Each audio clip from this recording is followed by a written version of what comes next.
como habíamos analizado anteriormente, esta idea que figuraba en algunas entidades públicas hasta hace poco era evadir el sistema de inversión pública, que antes se llamaba SNIP y ahora se llama Sistema Nacional de Programación Multianual y Gestión de Inversiones, para efectos de convocar obras disfrazadas con el, el apelativo de servicios. Y para ello, las palabras típicas siempre eran renovación o mejoramiento. Así comenzaban los títulos, en lugar de ejecución de obra o elaboración de puente, decían mejoramiento de puente. Y veíamos, y posiblemente no existía el puente. Mejoramiento o renovación de cerco perimétrico.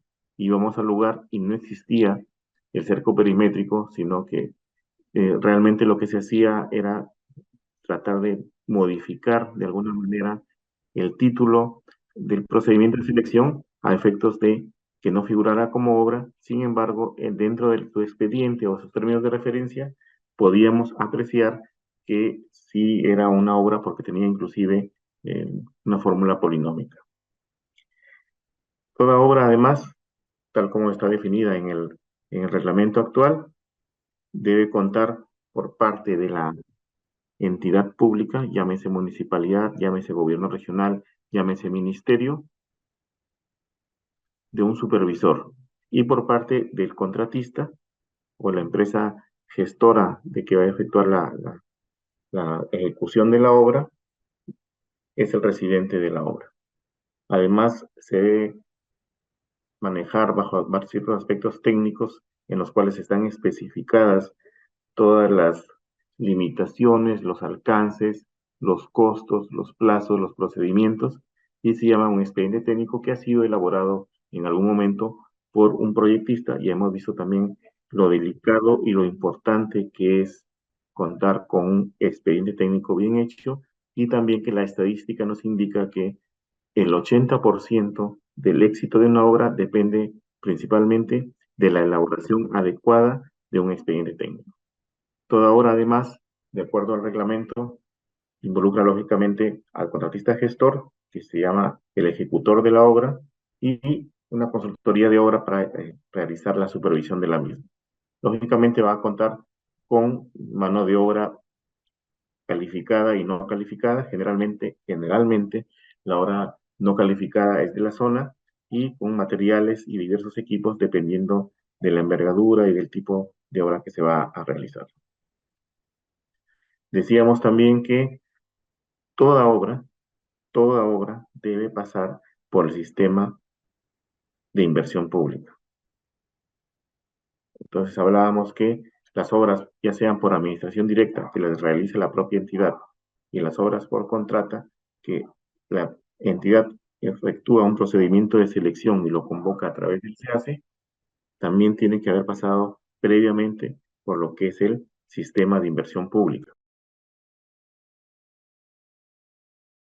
Este sistema de inversión pública antes se llamaba SNIP, estaba regulado por la ley 27293, y actualmente está regido por el Sistema Nacional de Programación Multianual y Gestión de Inversiones. También veíamos que la inversión en infraestructura puede ser convocada a través de la inversión privada en lo que se llaman las famosas concesiones, que lo que se hace es otorgar una infraestructura que ya está semi-construida o por construir a una empresa privada, y la misma se encarga de efectuar la construcción de todos los servicios que le competen, y durante un periodo preestablecido, que pueden ser 10, 15, 20 o 30 años, va a efectuar la cobranza de ciertos tipos de tarifas, tasas o peajes, con lo cual va a efectuar el mantenimiento de dicha inversión. Y veíamos cuál era la asociación o cuál era la relación que existe entre una obra y lo que es inversión pública. Y decíamos muy rápidamente también que todo proyecto de inversión pública nace a partir de una necesidad. Esa necesidad pública, o sea, esa es necesidad de los habitantes, de la población, es seleccionada por diversos tipos de criterios y por prioridades. Se establecen alternativas pasa por el sistema nacional de programación multianual y gestión de inversiones, y al utilizarse una serie de criterios de eficacia, eficiencia, sostenibilidad y sobre todo lo que es el mayor alcance que se tenga para disolver o para romper las brechas existentes, es que se le puede otorgar una viabilidad a este proyecto de inversión pública, y se genera luego una serie de proyectos que están aprobados, que cuentan con una preaprobación ya por parte del Estado y forman parte del banco de inversiones. Una vez que forman parte del banco de inversiones, las entidades públicas pueden utilizar dicho expediente de preinversión para poder luego efectuar la convocatoria respectiva, a la que le va a conllevar la elaboración del expediente y luego a la ejecución de la obra. Y también estamos viendo también ahora cuál era lo que era el sistema SNIP y lo que es ahora el sistema de InvierteP, que es el Sistema Nacional de Programación Multianual y Gestión de Inversiones, que prácticamente es lo mismo. Vemos SNIP, vemos InvierteP, son tres fases: preinversión, inversión y posinversión, y ahora vemos formulación y evaluación, que es lo mismo que era preinversión, inversión, que es lo mismo que ahora es ejecución, y funcionamiento, que antes era posinversión. En la preinversión se elaboraban antes los estudios previos a efecto de que el Estado pueda determinar si es viable o no una inversión pública, si es rentable de manera social, no rentable. El Estado no busca, dentro de los estudios de rentabilidad, no estudia o no intenta ganar dinero. El Estado, su propósito principal no es ganar dinero a través de la ejecución de una obra cuando calcula el indicador de rentabilidad, sino que su rentabilidad es rentabilidad social. ¿Qué significa rentabilidad social? Significa el mayor o menor impacto socioeconómico que se pueda lograr a la mayor cantidad de población para tratar de ir disminuyendo las brechas existentes. Y decíamos pues que las brechas existentes son aquellas diferencias entre lo que es la oferta de servicios por parte del Estado y la demanda de los mismos por parte de la población. Existían diversos tipos de estudios que podían ser estudios de factibilidad, de prefactibilidad, estudios de perfil, y luego se elabora en la parte de ejecución o de inversión el expediente técnico y la ejecución de la obra, lo que es ahora justamente la fase de ejecución. Y teníamos también la parte de funcionamiento, que realmente lo que significa es la operación y mantenimiento de los equipos, de la infraestructura y la utilización misma de toda la construcción nueva que se ha realizado. Es importante en este caso tomar en cuenta que mientras se está efectuando ya la fase de formulación y evaluación, y en el transcurso de la fase de ejecución, cuando nos estamos a puertas para ya entregar la infraestructura realizada o ejecutada, deberíamos contar con el presupuesto necesario por parte del área beneficiaria, el área donde vamos a entregar la infraestructura que estamos construyendo, de tal manera que se cuente con dicho presupuesto para la operación, presupuesto para el mantenimiento, es lo que le llamamos antes el OPEX. Antes se llamaba CAPEX a la parte digamos, de diseño, y OPEX a la parte de operación.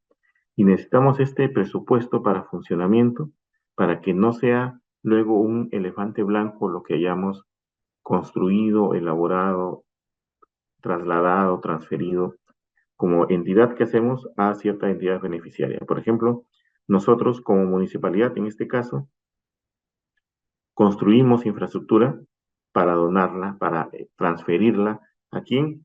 Al Ministerio de Salud, para transferirla al Ministerio de Riego, para transferirla al Ministerio de Educación, por ejemplo, para transferirla al Ministerio de Transportes, en el caso de carreteras.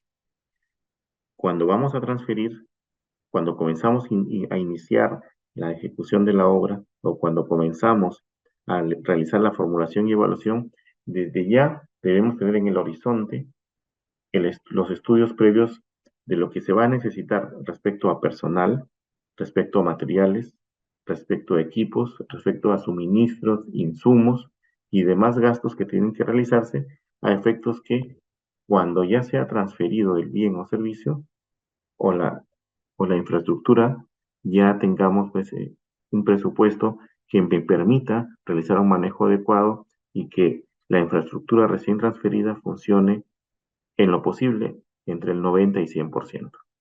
Vemos muchos hospitales que están siendo transferidos a la fecha y, sin embargo, no funcionan al 100%, funcionan al 40, al 30, inclusive algunos al 20%. ¿Por qué? Porque no tienen personal suficiente, porque no tienen los insumos suficientes y porque existe ha habido esta falta de previsión o de coordinación entre la entidad que está ejecutando la obra y aquella que la va a recibir. En estos momentos yo les preguntaría, ustedes como municipalidad están ejecutando obras, ¿están ejecutando, por ejemplo, colegios o algún hospital, algún centro médico?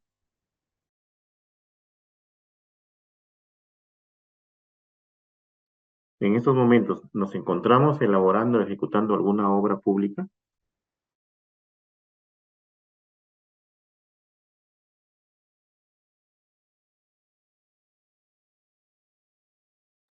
¿Alguien tiene conocimiento de los asistentes si se está elaborando, ejecutando alguna obra pública por parte de la Municipalidad de Huamanga?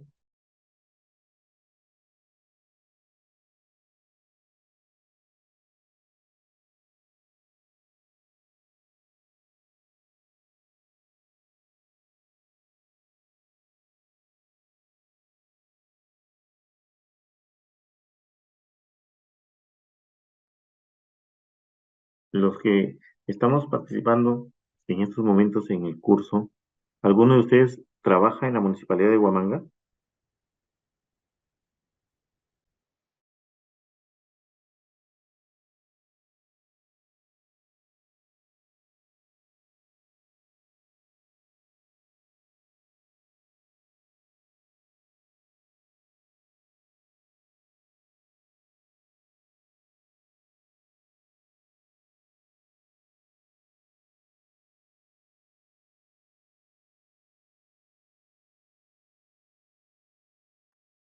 Bien, parece que no tienen, posiblemente no cuentan con la información. De cualquier manera, a lo que quería llegar era esto. Si ustedes saben, por ejemplo, que estamos construyendo un centro educativo y sabemos cuánto es la fecha probable en la cual vamos a concluir dicho centro educativo, es importante coordinar con el área usuaria, con el área a la cual le vamos a efectuar la transferencia del centro educativo, para que tome conocimiento del presupuesto necesario para la operación y mantenimiento, para saber de cuántas aulas es que va a estar construido dicho centro educativo y o contar con la cantidad necesaria también de docentes o de profesores que puedan realizar las clases en dichos salones. De lo contrario, si, por ejemplo, actualmente el centro educativo funciona con 10 profesores y estamos construyendo un centro educativo para 18 o 20 o 30 profesores, si no lo utilizamos en su verdadera dimensión, se va a, digamos, subutilizar. Estaría sobredimensionado ese centro educativo y de repente los indicadores que se han utilizado o los criterios que se han utilizado para dimensionarlo, para calcularlo, han estado, digamos, mal calculados o ha habido un exceso en el cálculo de la demanda y posiblemente no se cuente con el personal y con el presupuesto necesario para su funcionamiento. Es una de las partes más importantes realmente, hacer la coordinación. Si estuviéramos construyendo alguna obra pública, que les acabo de hacer la consulta y al parecer no conocen, si estamos ejecutando alguna obra pública por parte del área de obras, es importante, es necesario, es imprescindible que se efectúe la coordinación con el área a la cual se va a ceder la infraestructura. Si estamos construyendo un colegio, con el Ministerio de Educación, con la UGEL, si estamos construyendo un hospital, con el Ministerio de Salud a efectos de que conozcan para cuántas camas, para que conozcan para cuántos profesionales de la salud es necesario y cuánto de insumos, cuánto de presupuesto de mantenimiento y operación es necesario para mantener ese centro de salud, por ejemplo, que estamos próximos a entregar, de tal manera que cuando sea entregado, cuando pasemos ya la euforia de la entrega de obra, realmente comience a funcionar en un porcentaje que sea superior al menos al 80%.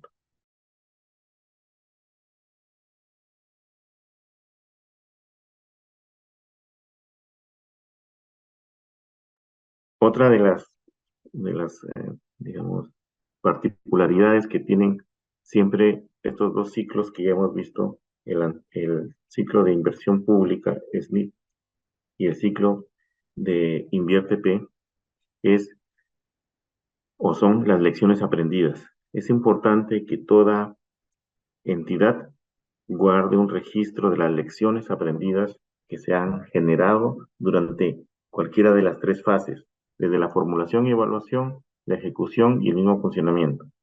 Cuando ya está en funcionamiento, por ejemplo, viene lo que llamamos la famosa evaluación ex post.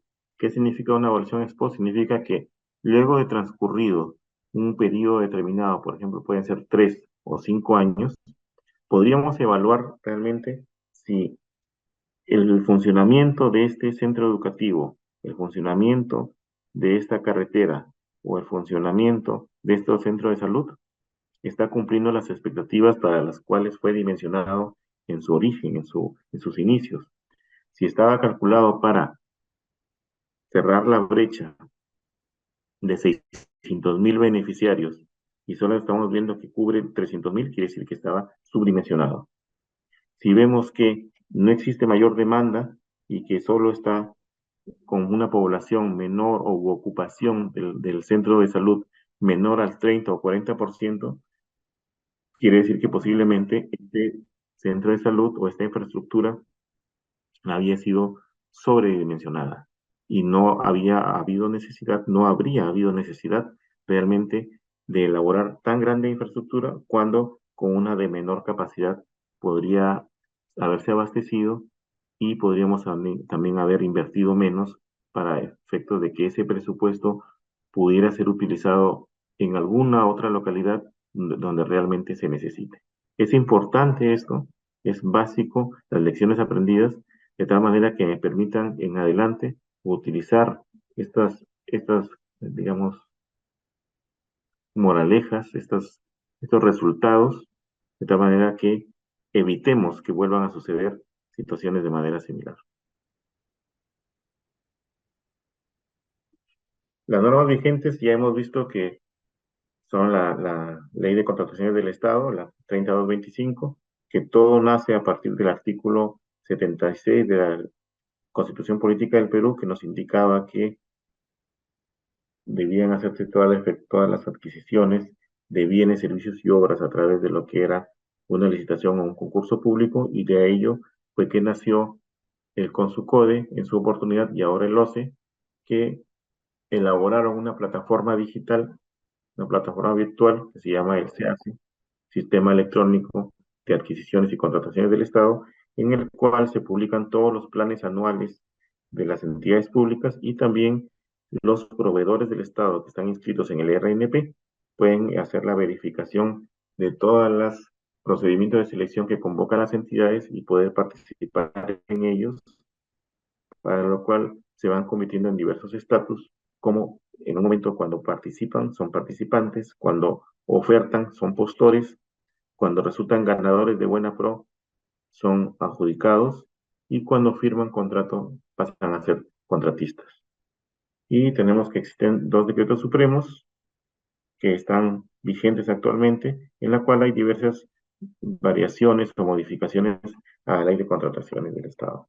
Estas contrataciones, estas modificaciones que se dan en la ley de contrataciones y que siempre vemos que inclusive en estos momentos están por elaborarse una nueva versión, su propósito es ir aplicando cada vez los resultados de las consultas u observaciones que efectúen dentro de las observaciones a las bases que realizan los contratistas y luego se establecen cierta jurisprudencia a partir de los resultados por parte del Tribunal del OCE, que son publicados y forman parte de la Dirección Técnico Normativa como jurisprudencia para ser utilizada en futuros procesos.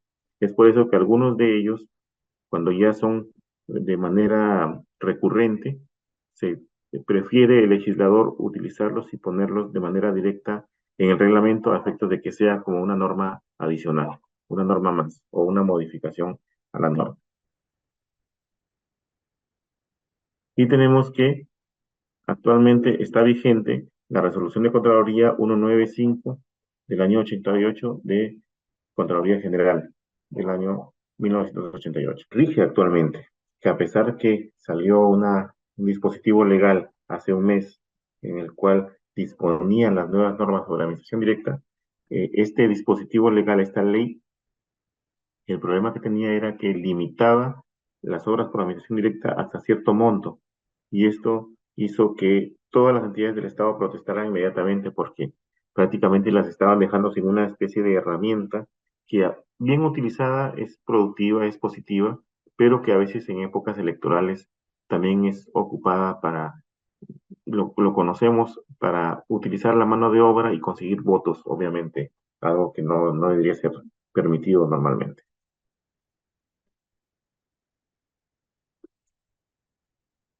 Las obras,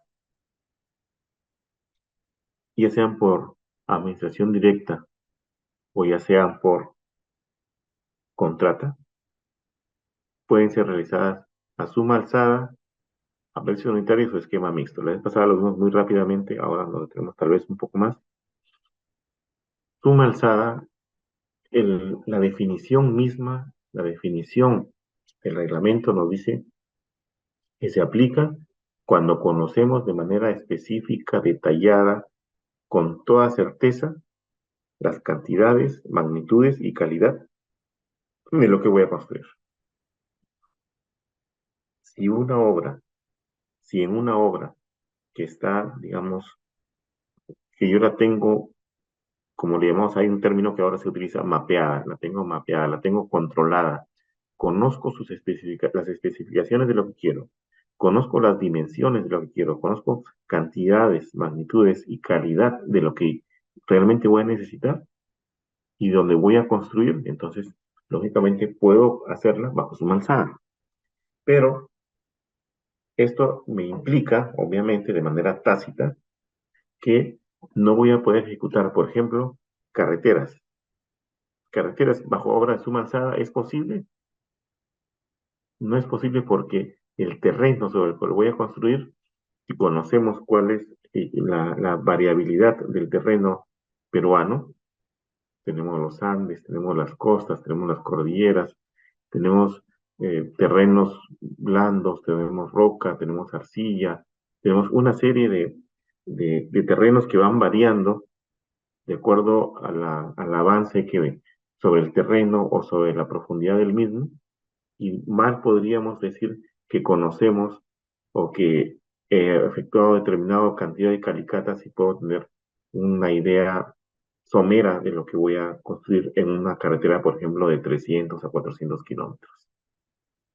El costo para determinar la calidad del terreno en una obra de 300, de 200 kilómetros sería demasiado para la elaboración del expediente técnico, pues implicaría que tengan que hacer estudios, una exageración, un número exagerado de estudios de terreno para poder conocer adecuadamente el terreno y poderla convocar bajo su alzada. Entonces, lo que queda realmente es lo más saludable, lo más sano, es efectuar convocatorias de obras bajo el sistema de precios unitarios. En un túnel, yo no sé, en una obra de saneamiento, yo no sé las cantidades, las magnitudes y la calidad de lo que voy a construir y por dónde voy a pasar, el terreno por donde voy a pasar puede cambiar abruptamente, puede cambiar de un tipo de roca a otro tipo. Entonces puedo encontrarme con terrenos que tienen características totalmente disímiles de 1 metro a 2 metros de distancia. Esto sucede porque Sabemos que los diversos estratos de la Tierra se mueven de manera permanente, se han ido moviendo a lo largo de los siglos, entonces tenemos diferentes tipos de terrenos, lo cual origina que no podamos contar con certeza con cantidades o calidad o magnitudes de las propiedades físicas o químicas que pueda tener el terreno, y esto no me permite entonces conocer con precisión estas dimensiones. ¿Qué se hace entonces? Efectuarla bajo precios unitarios. ¿Qué significa? Que se hace un análisis de precios unitarios, el cual equivale a, digamos, construir o saber cómo se efectúa la construcción de determinado tipo de metrado, que no es metros, metrado no es metros, sino que es una unidad de medida para elaborar determinada actividad en un tipo de terreno y en otro tipo de terreno y un tercer tipo, cuarto, quinto tipo, en diferentes tipos de terreno para saber y establecer costos unitarios cuando nos encontremos con este tipo de terrenos. Si durante la ejecución de la obra nos encontramos con terrenos que son diferentes, entonces lo que se va a hacer es establecer, bajo mutuo acuerdo, un nuevo análisis de precios unitarios, se llega a un consenso y podemos de esta manera determinar un nuevo costo o un nuevo precio unitario en el cual estemos acordes entre la entidad y el contratista. Y también es posible, como veíamos antes, una posibilidad de que se encuentre un sistema, una parte, por ejemplo, yo puedo convocar para la elaboración de expedientes, la puedo convocar a suma alzada, si es que voy a hacer un concurso oferta. Concurso oferta significa, vamos a ver más adelante, o ya lo hemos visto también, concurso oferta significa elaboración de expediente técnico, y una vez que esté aprobado, significa poder ejecutar la obra. Entonces, yo podría, en un esquema mixto, elaborar el expediente técnico y luego, donde la ejecución de la obra se puede hacer de manera diferente, ¿no?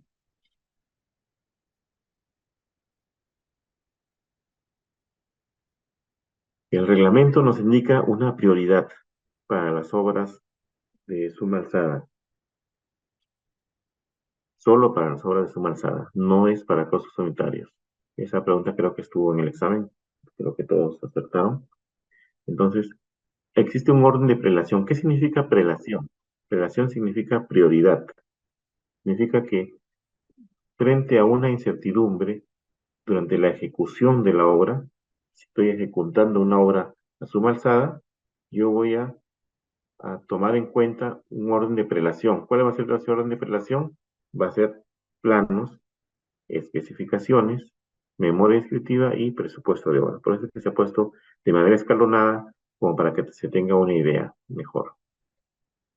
Una manera de aplicar rápidamente esto para poderlo determinar es, por ejemplo, que un expediente técnico en una ejecución de obra, el contratista se encuentra con una, una escalera, dice escalera. En el plano dice escalera que va del primer al tercer piso o del primero al segundo piso. Y luego buscan especificaciones técnicas para ver el material o las dimensiones de la escalera, el ancho, el tamaño de escalón, no encuentra. Busca algo de memoria descriptiva, por casualidad tuviera, no encuentra. Y resulta que en el presupuesto de obra, peor aún, no lo encuentra, no localiza que esté contemplada la escalera. ¿Por qué? Porque se le pasó seguramente pues a quien estaba elaborando el expediente. Y entonces, como plano manda, ¿por qué decimos que plano manda? Cuando decimos plano manda, lo que estamos haciendo es dar pie a lo que dice el reglamento respecto a la prioridad para la ejecución de obras a suma alzada. Eso es plano manda. ¿Por qué? Porque el plano es la primera orden de prelación o de prioridad respecto a los demás. Pero también podríamos decir que especificación técnica manda a presupuesto o que memoria descriptiva manda a presupuesto de obra. Entonces, si vemos en un plano, dice escalera, y no está en especificaciones, no está en memoria y no está en presupuesto, ¿ejecutamos la escalera o no la ejecutamos? Tendremos que ejecutarla de todas maneras. Lamentablemente, la vamos a tener que ejecutar a nuestro costo. Pero aquí hay una cosa interesante, porque alguien dice, está bien, la ejecuto, pero como no me dice en qué, de qué, de una manera pues un poco anecdótica, podría decirse que yo podría hacer esa escalera, no sé, de Tecnopor, una escalera de madera. Se supone que si voy a construir algo, tendría que ser una escalera que sea útil. Una escalera de madera es útil. Una escalera de fierro es útil, pero posiblemente no guardaría la simetría arquitectónica o la simetría de contexto en el cual se está construyendo. ¿Qué sería preferible? Aquí hay un tema donde yo podría, tal vez por una experiencia revisada en varias municipalidades y gobiernos, podría aconsejarles. Y es que frente a una duda, a pesar que yo puedo aplicar el reglamento y decir plano manda, o puedo aplicar el reglamento y decir especificación manda frente a memoria y a presupuesto, o poder decir que memoria manda frente a presupuesto. Yo podría utilizar directamente esto, pero también puedo presentarlo como una consulta esencial. Vamos a ver de aquí que existen consultas esenciales y consultas no esenciales. Entonces, yo le pregunto, yo le puedo preguntar, yo, residente de obra, le efectúo la pregunta al supervisor y le pregunto, si bien es cierto, plano manda, etcétera, etcétera, pero veo que aquí dice escalera y no me indica la calidad y esto y dimensiones de la misma, sírvase especificarme o darme las dimensiones y detalle de dicha escalera. Y entonces el supervisor le quedan dos opciones, o opina favorable, o opina y dice, plano manda y nada más, y como diciéndole, cállate al residente y listo, ¿no? O sea, hazlo.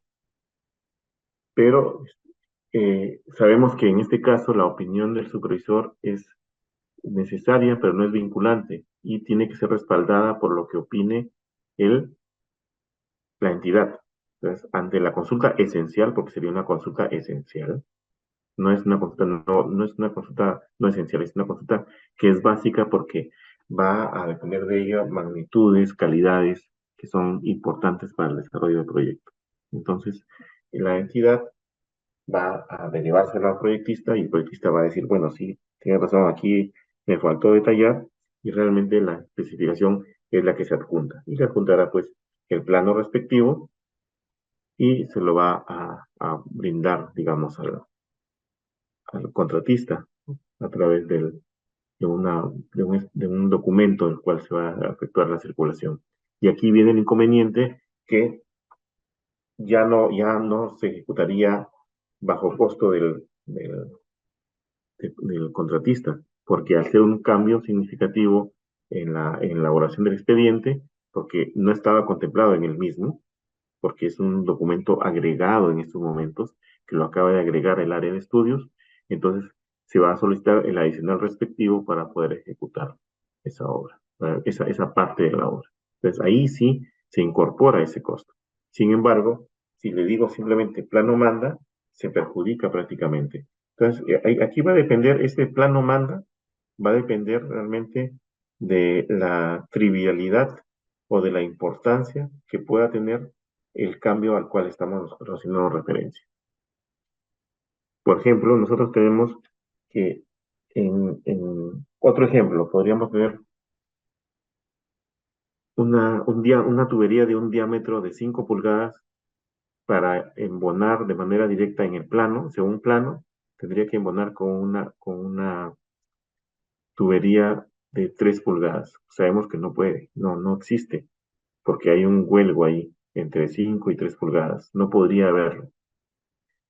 Entonces, ¿qué sería? Tendríamos que hacer ahí. No podríamos decir plano manda, porque si hacemos plano manda, lo hacemos tal cual y no va a tener funcionalidad, no va a funcionar eso, porque el agua o el líquido que se desarrolle por dichas tuberías simplemente se va a salir, porque no tiene una conducción lógica o normal, hay un huelgo ahí.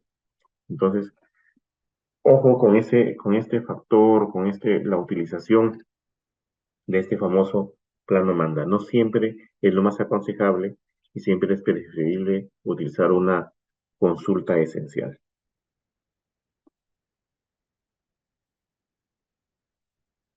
Esto ya lo hemos revisado anteriormente también,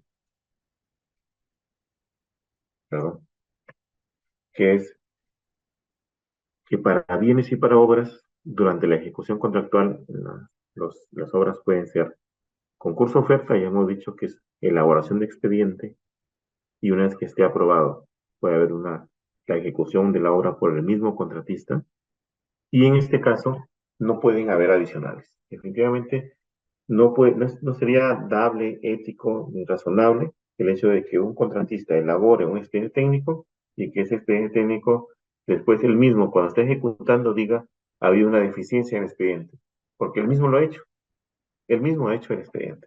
Pero ahí viene otra pregunta. ¿Sería posible un adicional o un mayor costo por efectos de una modificación durante el concurso de ofertas? O sea, ¿sí es posible? Aquí dice, está prohibida la aprobación de adicionales por errores o deficiencias, pero no dice por otras razones. No dice que no pueda hacerse una aprobación de un adicional por otros errores. Solo condiciona que se prohíbe la aprobación de adicionales cuando existen errores o deficiencias en el expediente técnico. Y el expediente técnico lo elabora el contratista mismo. Sin embargo, es posible que una vez que esté terminado el expediente técnico, podría haber un cambio de decisión por parte de la entidad contratante, un cambio de ruta, un incremento de salones, una modificación de planos, qué sé yo, algo que sea exigido por una nueva normativa de repente por parte de la entidad contratante y en la cual le comunica de manera oficial al contratista que debe efectuar una variación en el expediente. Entonces, esa variación del expediente sí podría irrogar adicionales, porque ya no dependerían de una deficiencia o de un error en la elaboración del expediente técnico con las condiciones iniciales, sino que se ha dado justamente por una variación de dichas condiciones en lo que está determinando la entidad que es la contratante. En el caso de llave en mano, el postor a la vez puede ser una elaboración de expediente técnico, puede ejecutar la obra y también puede ser que efectúe la instalación de todo el equipamiento. Esto generalmente se da el caso para evitar, digamos, problemas de responsabilidades. Es muy importante. La llave en mano te evita que se presenten casos como el siguiente. Imaginémonos que vamos a construir un hospital, ¿ok? Estamos por construir un hospital que no sea llave en mano. Entonces, lo primero, contrato a una obra, a un procedimiento de selección para contratar, valga la redundancia, al contratista gestor que va a ejecutar la infraestructura de la obra. Y contrato pues a Graña, por ejemplo. Graña construye. Luego, contrato a COSAPI para que elabore la adquisición de equipamiento, todo lo que es equipamiento médico. Luego contrato a IBT para que me ponga todo lo que es telefonía. Luego contrato a, no sé, a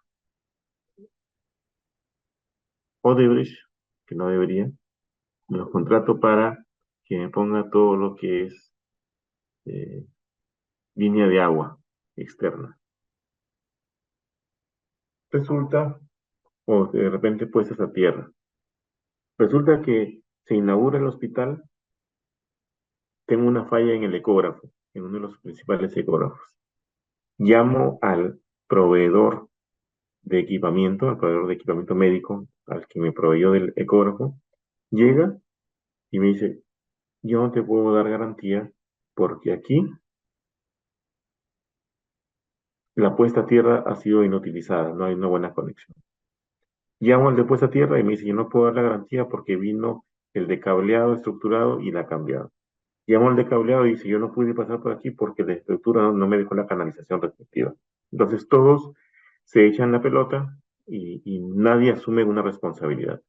En llave en mano no hay inconveniente, el contratista es uno, él sabrá cómo lidiar con sus propios subcontratistas y si ya hay algún reclamo, será un único contratista al cual yo le reclamaré como entidad y el que me tendrá que resolver el problema. No existe ya inconveniente ahí respecto a lo que son garantías en este caso. ¿Alguna pregunta hasta el momento?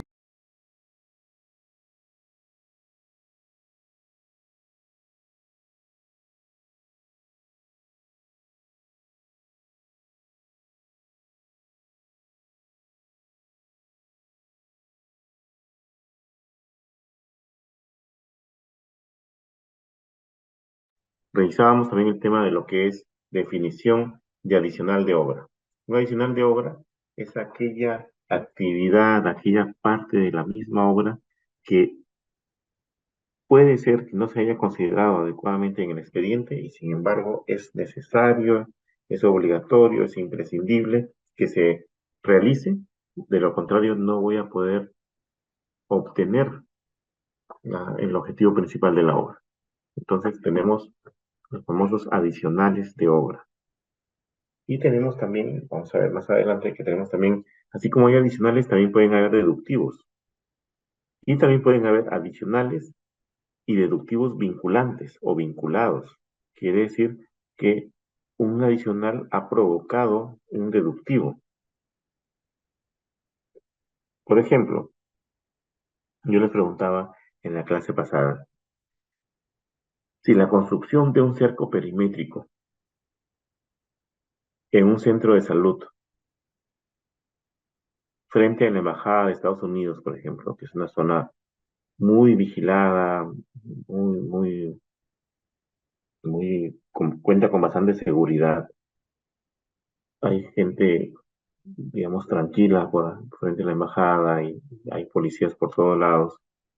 Construye un centro de salud y resulta que cuando yo lo termino, estoy terminando de construir, me doy cuenta que no tiene o no se ha previsto poner un cerco perimétrico. Y entonces digo, pues hay que hacer un cerco perimétrico, obviamente. Y digo adicional. Lo consulto con los técnicos de la entidad contratante, revisa, analiza y le dicen, no, eso no es adicional. ¿Por qué? Porque si yo no construyo cerco perimétrico, la obra funciona. Y efectivamente, yo no construyo cerco perimétrico y la obra sí va a funcionar. Entonces, no es necesario ese cerco perimétrico en este caso para lograr el objetivo principal de la obra, que es construir un establecimiento para atender y mejorar la calidad de vida de los habitantes. Pero, como hemos visto, yo había puesto una condición previa, que sea en Surco, que sea frente a la Embajada de Estados Unidos, con mucha seguridad, etcétera. Pero yo les pongo o les cambio de contexto y les digo, ¿qué sucedería si si este centro médico yo lo construyo muy cerca de los barracones del Callao? Sabemos que el nivel de inseguridad en los barracones del Callao es muy limitado. No existe casi seguridad. Existe un porcentaje de delincuencia demasiado alto. Hay que andar en carro cerrado, hay que andar con mucho cuidado, la gente casi no circula por ahí, es peligroso. Yo he trabajado por ahí, llegábamos en combi hasta dentro de la empresa, salíamos y salíamos con seguridad, o sea, era bastante complicado. ¿Qué sucede si se construye ahí el cerco o se construye ahí el centro médico y no le pongo cerco perimétrico con la respectiva seguridad y todo? Va a suceder que en cualquier momento, una vez que ya esté inaugurada la obra, equipada y todo, va a ser invadida por elementos de malvivir y van a robarse los insumos, van a robarse los equipos, no sé, y exagerando, les decía la vez pasada que hasta me robarían a los pacientes, ¿no? para coger los órganos, qué sé yo. Entonces, existiría un nivel de inseguridad de tal manera que ese centro médico no podría conseguir su objetivo principal porque le falta ese cerco perimétrico. En este caso, solo en este caso de este ejemplo, podríamos decir que es una obra adicional. Entonces, con esto reforzamos. Si estamos en una zona que no se necesita para que funcione, que no se necesita el cerco perimétrico, decimos que la obra es complementaria. Sin embargo, en un sitio donde sabemos que si no se construye o si se deja de construir, no alcanzamos la meta prevista, no alcanzamos el objetivo principal, entonces estaremos frente a una obra adicional. Entonces, tenemos que saber sopesar, saber contextualizar y darnos cuenta o sea, no podemos generalizar. Ese es el propósito del mensaje en este caso es que no podemos generalizar. Sabemos el concepto es el adicional de obra es aquella actividad que es imprescindible realizar para cumplir el objetivo principal de la obra. Es imprescindible. Si no la realizo, no logro el objetivo principal. Entonces, de esta manera, sabemos que dependiendo del contexto, tenemos que analizar adecuadamente las posibles causas y consecuencias y de ello definir si se va a hacer adicional o si va a ser una obra nueva u obra complementaria, como se le llama.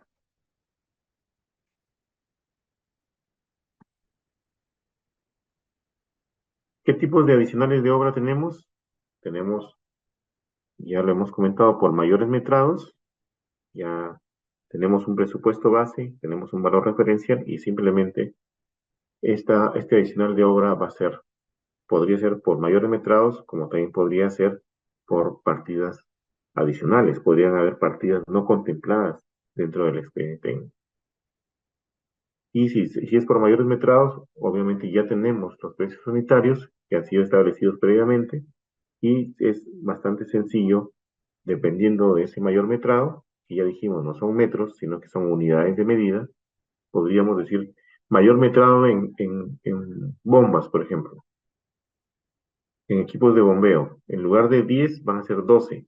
Entonces ha habido un incremento de metrado de la partida bombas, de la partida equipos de bombeo. Entonces lo que se ha incrementado no son los metros, sino la unidad de medida de una partida específica.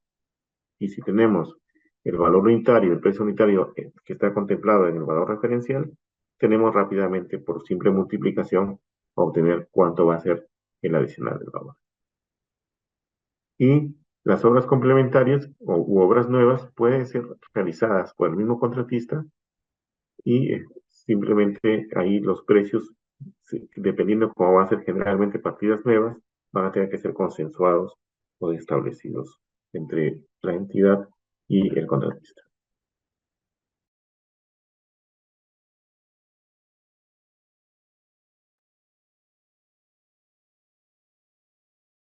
Cuando son los adicionales, la cantidad del presupuesto de los adicionales es menor al 15% del monto contratado, entonces el supervisor autoriza simplemente pago.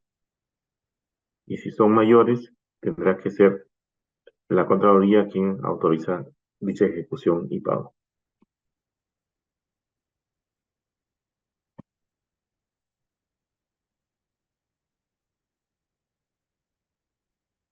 Así como yo tengo un adicional de obra, puede ser que se vayan generando varios adicionales de obra.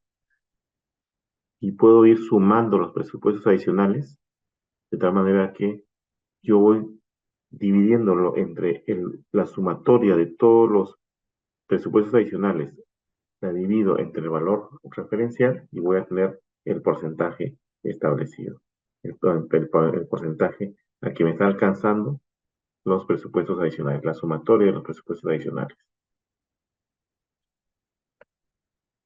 De esta manera, yo podré verificar si que supero o no supero el 15% que me establece la Contraloría como límite.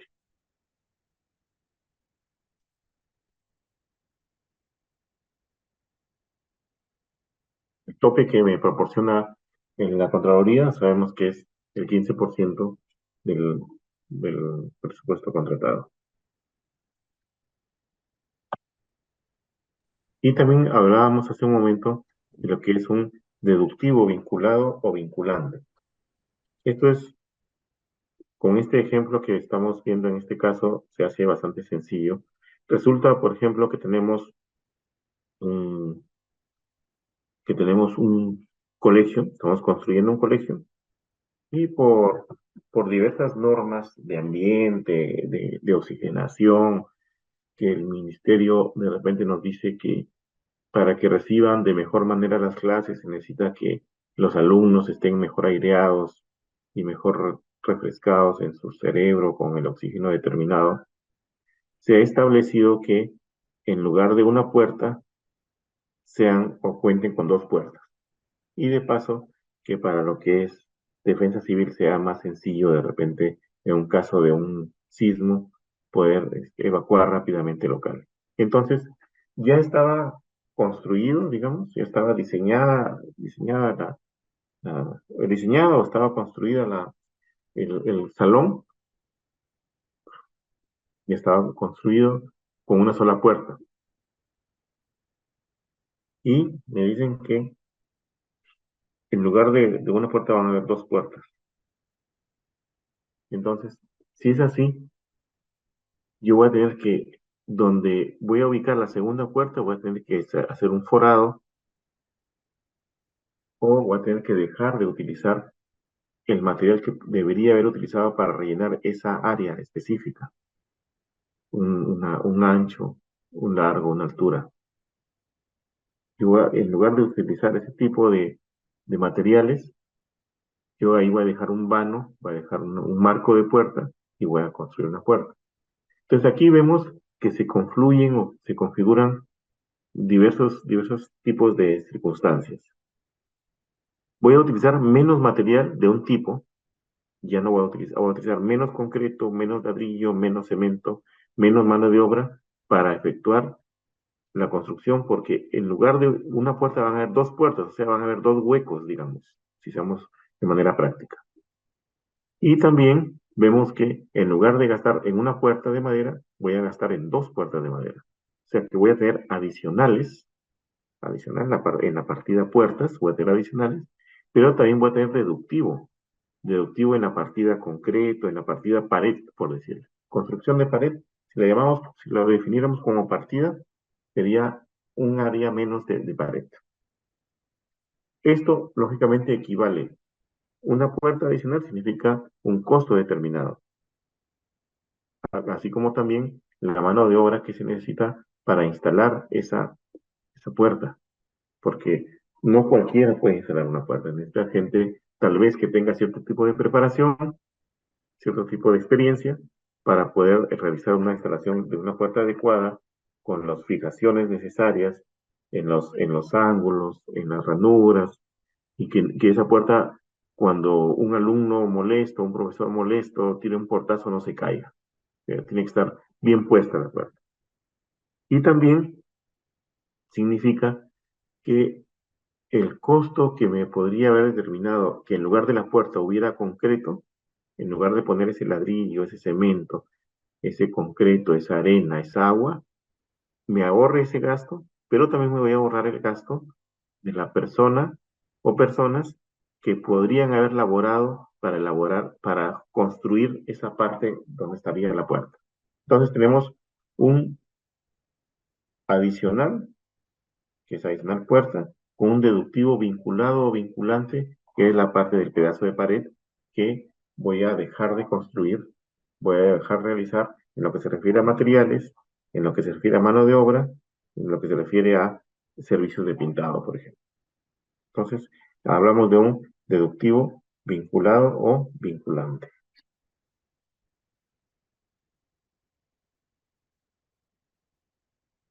Para calcular el, el resultante de, un, de unos adicionales que tienen a su vez deductivos vinculantes, lo que tengo que hacer es efectuar la sumatoria respectiva de adicionales y restarle la sumatoria respectiva de deductivos, de tal manera que le salga un resultante, y ese es el que va a considerarse si es que está dentro o no del marco del 15% que me autoriza la Contraloría.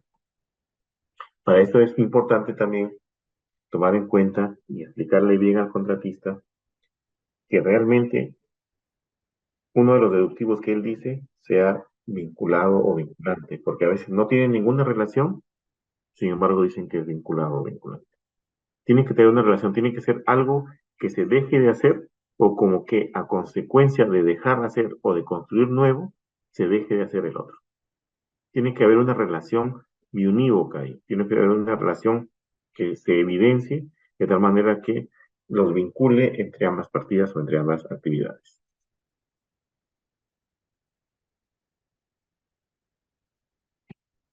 Bien, luego es importante también tomar en cuenta definiciones básicas, como por ejemplo para lo que es el residente de obra. Decíamos que todo residente de obra tiene que ser ingeniero o arquitecto con 2 años o más, lógicamente, de experiencia en la especialidad. Este residente de obra, si el supervisor, si está revisando el expediente y ve que dice 5 metros entre dos columnas y él dice, no, mejor deberían ser 6 metros, ¿podrá cambiar a 6 metros? No es posible. No puede modificar el contrato. O sea, no puede modificar el contrato, no quiere decir que va a buscar el contrato en la entidad y lo va a tipear de nuevo, que lo puede modificar. No, no puede modificar el contrato significa que no puede tomar decisiones, aunque algunos lo hacen, que no puede tomar decisiones en la ejecución de la obra que están referidas a cambiar o modificar cantidades, magnitudes o calidad de lo que está construyendo. No puede tomar ese tipo de decisiones. Para ello tendrá que efectuar la consulta respectiva con su criterio justificatorio al supervisor, de tal manera que sea revisado por el supervisor a la vez y trasladado al proyectista, que a su vez va a tomar la decisión. Y si el proyectista ya no existe, ¿qué hacemos? Le pasamos al área de estudios y proyectos para que por, digamos, alguien de planta pueda tomar la definición por parte de la entidad. Entonces, aquí también nos indica en el reglamento que existe, hay un plazo, que es un plazo muy importante cuando lo revisamos, que nos indica que cuando existe una solicitud de modificación del profesional que ha sido seleccionado como residente de obra por parte de un contratista y con el cual ha ganado determinado puntaje para su evaluación y calificación, muchas veces se hace que se prestan, se alquilan los currículos vitae, ¿no? Entonces, ya casi cuando va a comenzar la obra, resulta que piden cambio, pero ese cambio tiene que tomarse especial cuidado en su revisión. No puede ser que esa sustitución se efectúe simplemente con una simple aplicación del silencio administrativo. O sea que si dice, si a los 8 días que ha presentado la solicitud del contratista y no es emitido ningún pronunciamiento por parte de la entidad, es considerada como que se ha aprobado la sustitución. Esto es relativo. ¿Por qué? Porque tienen que cumplirse las condiciones básicas. ¿Qué sucede? ¿Qué sucede si el contratista presenta, por ejemplo, a un ingeniero, presenta, perdón, a un contador que tiene mucha experiencia en obras, que ha sido antes capataz, que lleva como 30 años de experiencia y es un profesional, es un contador público colegiado, y lo presenta, que ha estado en varias obras, que ha estado a cargo de varias obras, digamos, privadas, y lo presenta el contratista a la entidad. Pasan los 8 días y dice, como tú no te has pronunciado, no se ha emitido pronunciamiento, yo considero aprobada la sustitución. Entonces, a partir de ahora, este contador es el nuevo residente de obra. ¿Creen ustedes que es posible esto o no?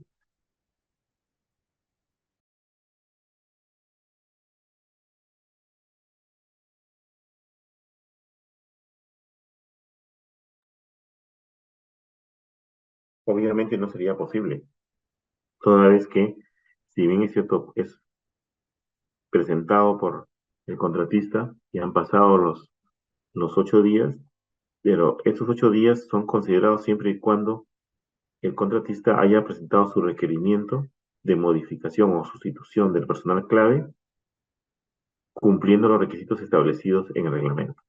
Si no los cumple, porque no los cumple esta persona, a pesar de que es profesional y tenga la experiencia, no es de la rama que está solicitado el ingeniero o arquitecto, por lo tanto, esa solicitud se da como no presentada. Es una solicitud irrita, nula, y por lo tanto no corre ningún plazo a efecto de contestarla.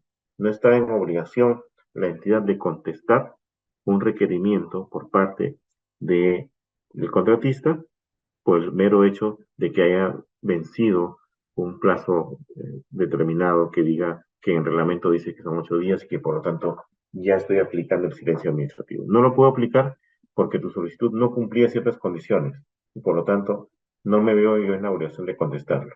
En todo caso, tal vez más adelante en la entidad de trámite documentario, el área de trámite documentario te contestará que ha sido declarado denegado dicho requerimiento porque no cumple las condiciones básicas. Y también ahí se necesitaría una coordinación adecuada entre las áreas de la entidad. Sabemos que muchas áreas, a veces en las municipalidades, distritales, provinciales, en los gobiernos regionales, son como islas. Cada uno se defiende por sí mismo y dice, yo no sé, yo soy obras, yo soy tesorería, yo soy trámite, yo soy administración, o sea, todos yo soy, y nadie dice somos entidad, nadie dice somos municipalidad.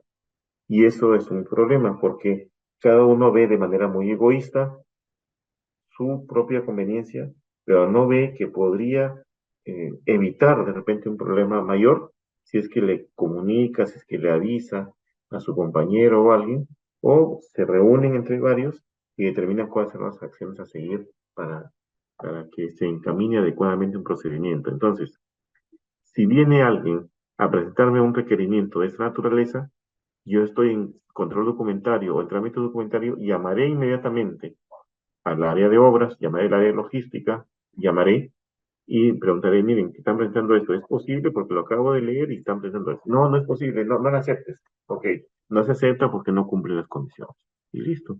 Nos evitamos tanto problema en lugar de estar esperando a que se cumpla un plazo establecido, un silencio administrativo aparentemente cumplido, etcétera. Y tenemos, así como tenemos al residente de obra, tenemos también al supervisor, que puede ser inspector o supervisor. En casos ya sea inspector o supervisor de obra, cualquiera de ellos decimos que supervisa la obra. El inspector, ya indicamos ahora, indicamos la vez pasada, lo hemos dejado muy claramente establecido, que es necesario aplicarlo adecuadamente. De acuerdo al 13º artículo de la ley de presupuesto de cada año, se determina hasta ahora, falta que salga del próximo año, que está por aprobarse en estos momentos en el Congreso. Falta que se cambie la cantidad tal vez, pero mientras tanto, para toda obra, ya sea por contrata, por administración directa, ojo, por contrato o por administración directa, para cualquier obra que sea superior o igual a 4.300.000 soles, se hace obligatoria, es obligatoria la contratación supervisión, de una supervisión. ¿Y puedo contratar a un supervisor de obra con una obra de 2 millones? Sí puedo. A una hora de 1 millón, sí puedo. A una hora de 500.000, sí puedo. Es preferible siempre establecer, dependiendo del tipo de obra, las condiciones necesarias, obligatorias, imprescindibles, que debe cumplir un supervisor de obras, de tal manera que tenga la capacidad técnica y profesional suficiente para poder estar a cargo de una obra y sobre todo tiene que para esto entonces, para tener esa superioridad técnica y profesional, tiene que pedírsele como mínimo que cumpla los requisitos que han sido solicitados en su oportunidad en los términos de referencia del expediente técnico para la contratación del presidente de obra. Yo no puedo pedir 5 años de experiencia en obras sanitarias al residente de obra y 3 años o 2 años al supervisor. Mínimo tendría que ser 5, pueden ser 6, pueden ser 7, pero no puede ser menor, tiene que ser igual o mayor al requerimiento solicitado en los términos de referencia del expediente técnico o del procedimiento de selección para el residente de obra.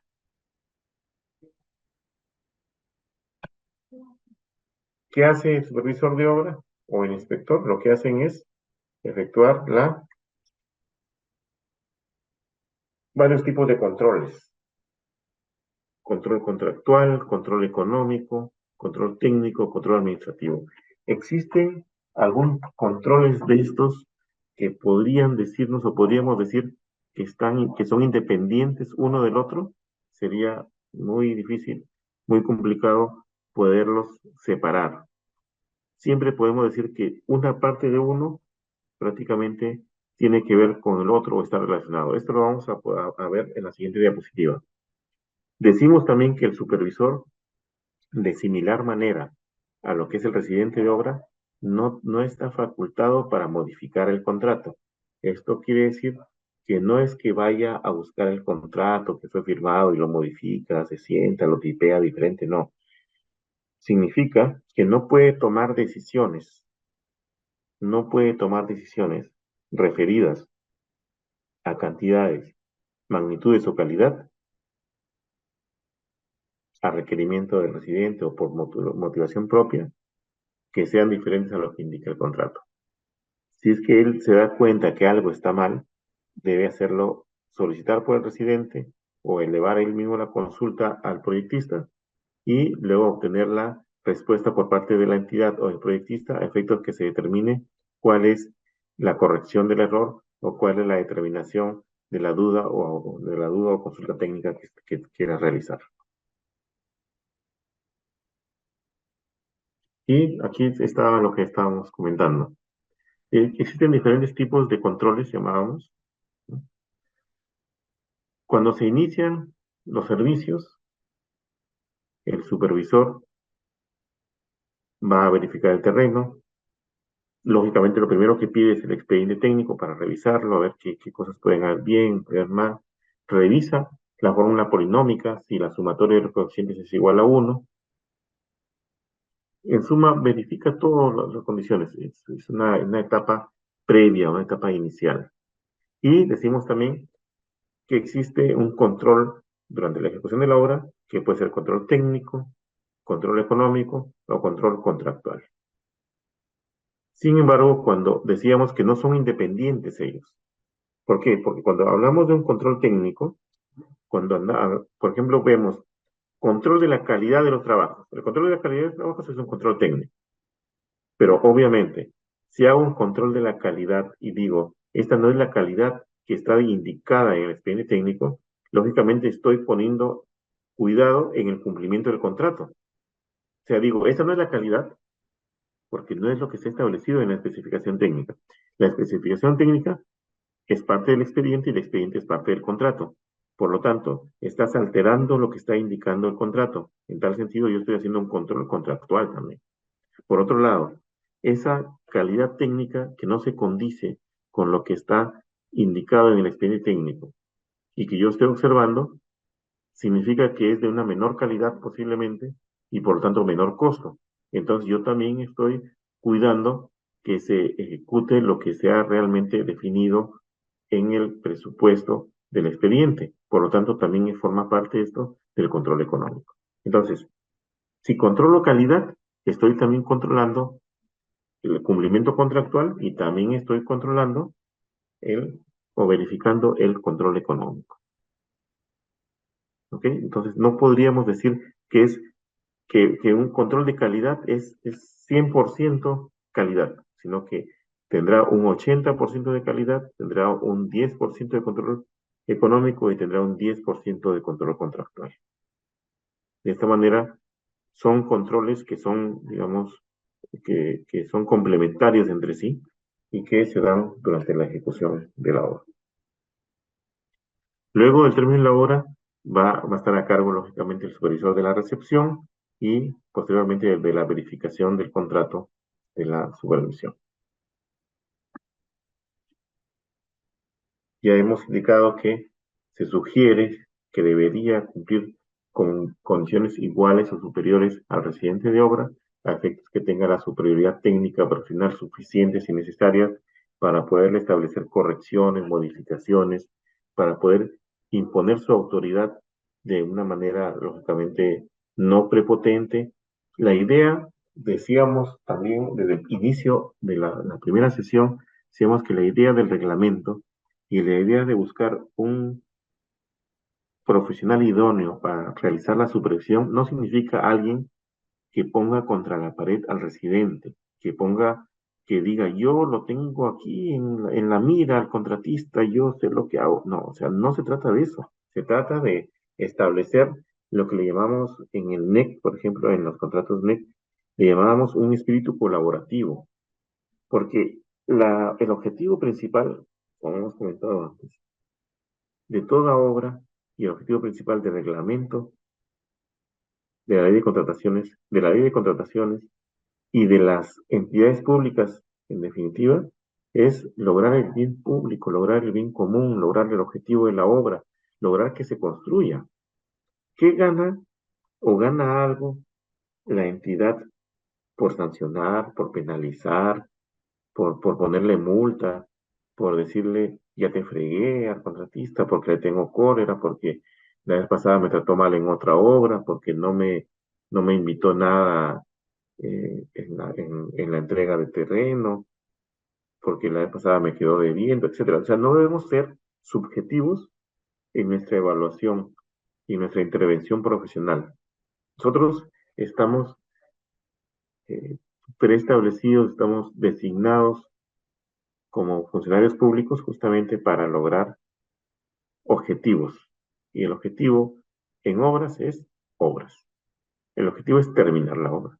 Eso es. O sea, no existen, no ponemos, hay que buscarle al supervisor más verde, al más fregado, digamos, para que le efectúe la supervisión, porque ese contratista es bien vivo, es un sapo. No es así. Tenemos que coordinar adecuadamente, seleccionar a los mejores profesionales que den soluciones al contrato, que lo hagan viable y que tengan como resultados obras sin intervención económica, que tengan resultados con obras preferiblemente adelantadas o que han terminado dentro de su plazo o cerca de él y que han tenido mínimos problemas en la recepción y que han pasado 2 años, 5 años, 10 años y que sabemos que esas obras no están teniendo ningún problema y han pasado o han superado los 7 años que son de responsabilidad por parte del contratista. Entonces es importante para ello conocer a nuestra gente, conocer a nuestros profesionales, seleccionar adecuadamente a ellos, no por compadrazgos, o por ayudas o por ayudas económicas, sino simplemente profesionales que conozcan lo que se pide de ellos, que conozcan el reglamento, pero no para estar pegados al reglamento, sino para que les permita, dentro del criterio de discrecionalidad, tener la flexibilidad suficiente sin caer en la ilegalidad para que las obras culminen. Ese es el objetivo principal, no perdamos de vista. Es por ello que ahora, antes, el reglamento tenía a los 15 días, ahora te dejan 30 días para que puedas hacer una conciliación o llegar a un consenso o llegar a un arbitraje. Entonces te dan más tiempo, porque la idea principal es que la obra, que haya un consenso entre contratista y contratante, de tal manera que la obra sea culminada. Existe una opinión de la Dirección Técnico Normativa del año 2012 que nos indica que un supervisor no puede estar más de una obra simultáneamente. Ya existe una norma. Antes alguien comentaba y decía que había un factor de intervención. Esos factores fueron creados en un momento cuando había deficiencia de profesionales, fue creado por Foncodes, pero cuando eran proyectos que estaban dentro de una misma área, dentro de una misma área. Pero ahora ya está determinado por jurisprudencia de la Dirección Técnico Normativa del OCE, que nos indica en el año 2012 que no es posible supervisar más de una obra simultáneamente. Si nosotros sabemos que así existe, podemos inmediatamente comunicarle a la entidad para que tome conocimiento y el supervisor en ese momento tendrá que tomar la decisión o la entidad tendrá que tomar la decisión en cuál obra se queda. A veces pertenecen esas obras una a una municipalidad o a un gobierno regional y otra a otro de otra provincia y todos los días viajan, etcétera, pero no es posible lograr una supervisión adecuada.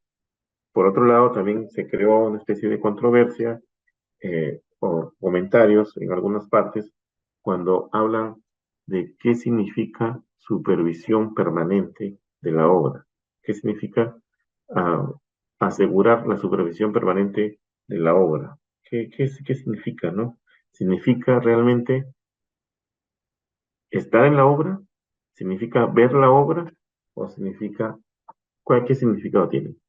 El significado que tiene ese de velar la supervisión, velar por la supervisión permanente de la obra significa que debe asegurar los mecanismos de verificación de buenas prácticas dentro de la obra, pero y que su presencia en algún momento es necesaria para realizar o verificar los principales trabajos o los trabajos más prioritarios. Pero comentábamos, ¿no? Un profesional, por ejemplo, puede asistir un día lunes a la obra, pero resulta que el día domingo pues había estado tal vez en un cumpleaños, el cumpleaños de su suegra, el cumpleaños de su esposa, estuvo celebrando, como es posible que sea admisible, comió algo de más y el día lunes se levanta un poco alicaído, un poco preocupado porque tiene que ir a la obra, se toma su sal de Andrews y se va a la obra. Pero resulta que en la obra, cuando ya se está dirigiendo a la misma, a la parte en la que están ejecutando, se siente bastante eh, alicaído del estómago y se va a los servicios higiénicos y se queda tal vez una media hora ahí. Entonces, ahí viene la pregunta, ¿está supervisando la obra? Porque está en obra. ¿Está supervisando la obra o no porque está en los servicios higiénicos? Entonces, vamos más allá y vamos a un extremo y decimos, tiene que estar en obra y tiene que estar viendo. ¿Y qué sucede cuando está en la obra, cuando están por efectuar el vaciado de concreto de un techo y en ese momento llega, por ejemplo, un remolino tremendo que no lo deja ver, él a pesar de tener sus lentes de obra y protectores y todo, se tapa la cara para evitar justamente el remolino extremo y cuando ya pasó, pasaron, no sé, 15, 20 segundos, 30 segundos de este remolino, resulta que hace la verificación y ya se terminó el vaciado del techo. Entonces no lo vio. ¿Qué hace? ¿Hace que lo vuelvan a hacer? ¿Hace que saquen todo y lo vuelvan a hacer? ¿O presume o asume que ya está bien realizado? Esas son condiciones que no deberían ser subjetivas, sino que debería efectuarse una coordinación adecuada de buenas prácticas, indicarle adecuadamente lo que se debe realizar al contratista y el contratista, lógicamente, por el principio de presunción de veracidad, de buena fe y en el principio de espíritu colaborativo, el contratista debe hacer, justamente debe participar como socio en esta confección, en esta ejecución conjunta de la obra. Es así que tenemos resultados positivos justamente cuando existe una colaboración adecuada y cuando no existe una presión.